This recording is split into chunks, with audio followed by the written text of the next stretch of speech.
Today we are going to talk about 21st October 1943. Why even this specific date, 21st October, is relevant in terms of Indian history or in terms of India's freedom movement. I think many of us, which we do not know, or probably we have skipped it, or maybe we were not taught in our school textbooks, the history textbooks most precisely, because there could be enormous amount of reasons or propaganda or conspiracy theories.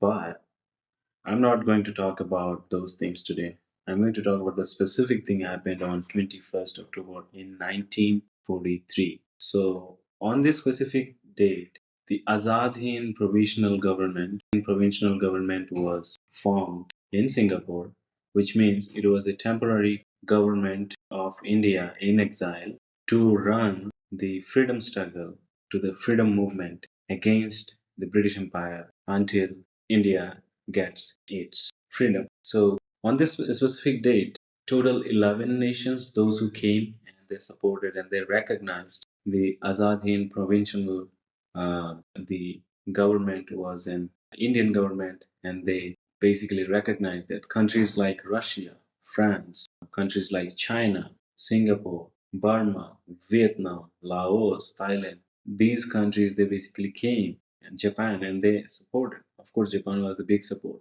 And then they recognized India as an independent nation when they formed the government, but it's still occupied by British with its in its own territory, and they were ready to provide all sorts of supports in terms of the arms, weapons, armaments, military intelligence, food and shelter. And of course, all these supports came not free of cost, because you have to remember at the time Second World War was going. I'm talking about 1943, the last phase. So obviously all these nations they were going through their own hard times, and no nation was ready to give you anything at free of cost. So from the past experiences of the Azad in Fauj, or the Azad in Force, you can say Indian National Army, Netaji learned that the kind of hardship had to go through during Raj Bihari Bose, and then he took those experiences and then he implemented. He said,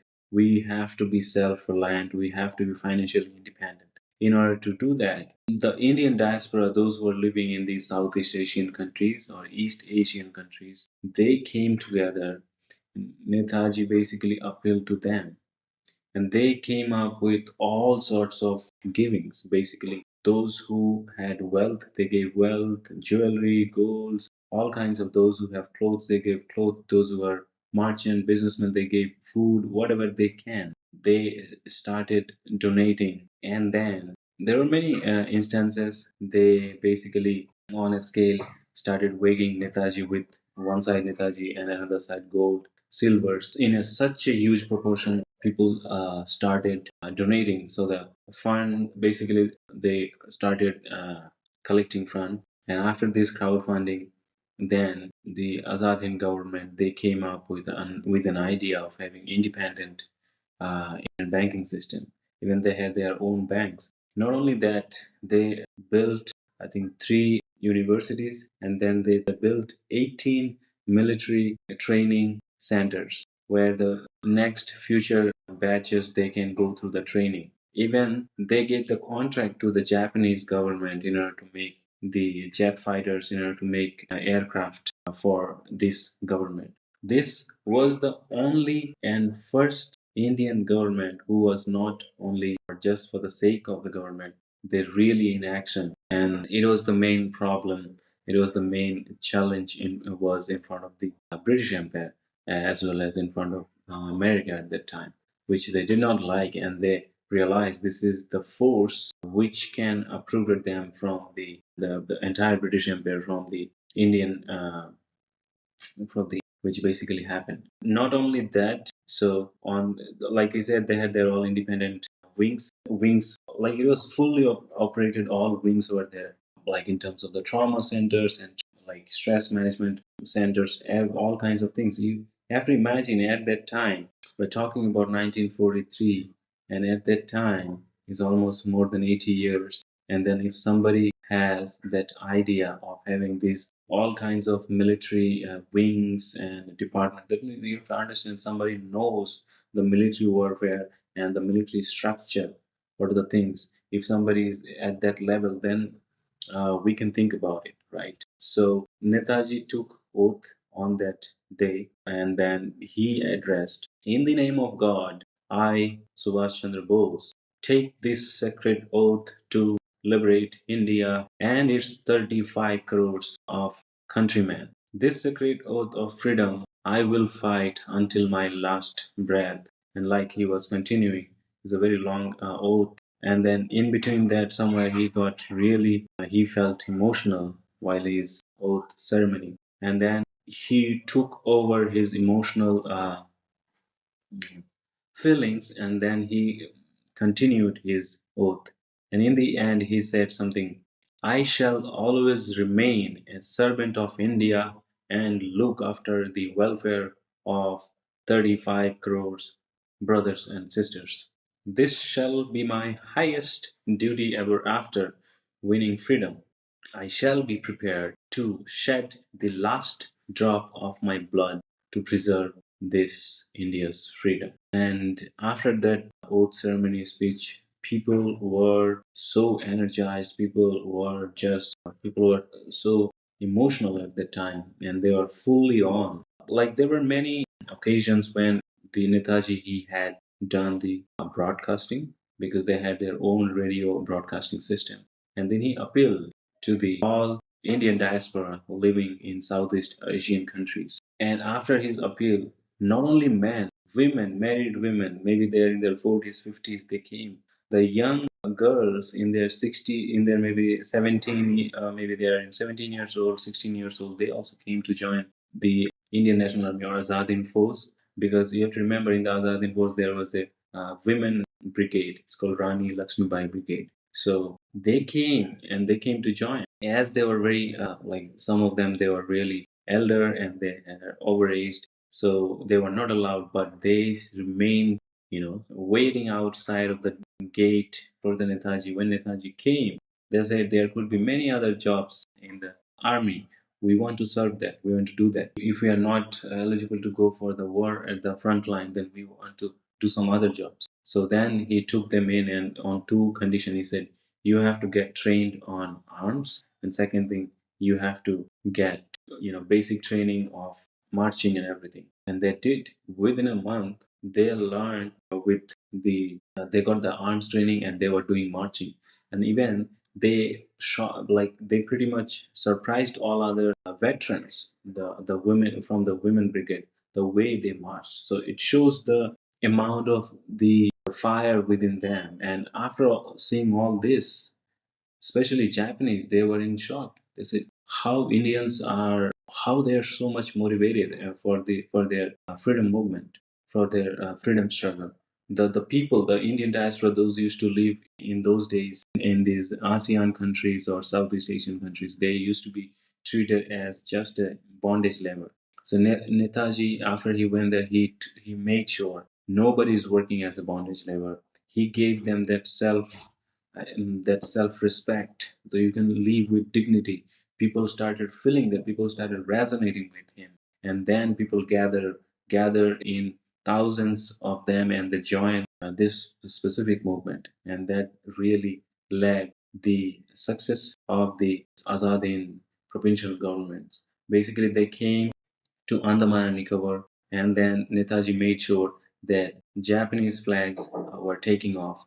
And then at the Ross Island, where it used to be British flag used to be there, and then he made sure, and then first time he hosted the tricolor, and that is the beginning, that on the Indian land, first achievement of the this forge, they have acquired that land. He also made sure during the Second World War, when British and then the Japanese, they were fighting, so he made sure that in this fight, whatever the land will be, recaptured from the British, those lands suppose they are supposed to be Indian tricolor, no Japanese occupation. So today's most of the lands which we have recovered, they are in Bangladesh right now, and there are many other great achievements which this force they have done it, and it was not only for the sake of the name of the government. They have literally on the ground they made sure, even after Second World War in 1945, they couldn't manage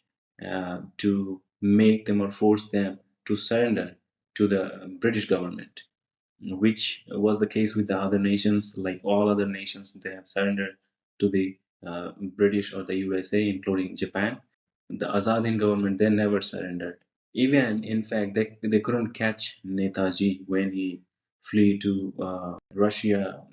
After then, he entered into Germany. And then the British intelligence were given an order: when you see Netaji, just shoot at sight. So in the Indian history, what we were basically taught in the school, that 1945, 16 August, he died in a plane crash. This is just a crap, because this trap has been set up by Netaji, and British fell into it, and later on the post-independence or Indian government. But that's a different thing, that even as some person has died, why would you run your secret services behind him or his associates until 1978? So that's a different thing. For that talk, probably will join some other day. But why we're talking about these force and their achievements, these government's achievements? Because we have to understand, when we are celebrating this specific day, we have to remember, because there could be thousands of unsung heroes, those who are probably or not even mentioned in the pages of the history. And there could be many political reasons, there could be ideological reasons, many reasons. But the essential thing is the values and the idea, and which were basically these people who were running behind. They were moving ahead.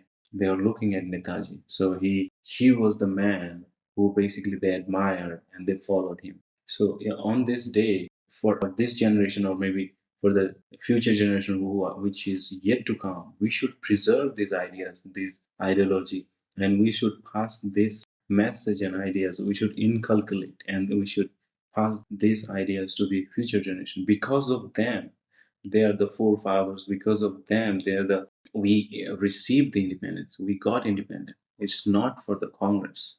You have to understand.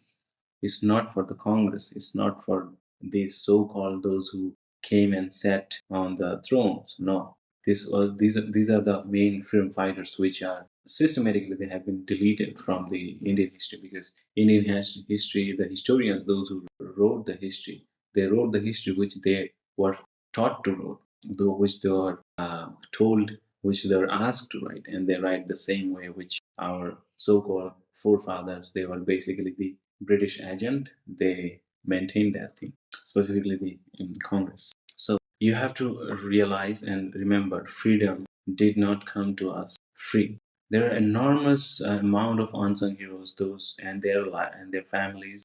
They laid their lives off, and because of that, right now today we are enjoying the freedom. Or probably would have been under some occupation, some colonial master would have been on us, or maybe torturing us, or maybe exploiting us in many ways, the way they used to do it. They have done close to 300 years, right? So we must not forget this. And on this very specific day, we should remember and we should cherish their sacrifices, and we should try to implement their ideas and their views of the independent Bharat, because they wanted unbroken India. They wanted India. They did not fought for the partition. They fought for united India, and that was the main idea. So we should not be taking these things for granted, and we are the elders. Should be enough responsible to pass this message, these stories, these real histories, the freedom struggle, freedom heroes, and they should be our idols. Not It's not like the other way around, and we should pass this to our next generation. So this is our response. This is my wish and responsibility. I think we should pass this message to the future generation. This is the whole idea of making this video. Jai Hind, Vande Mataram.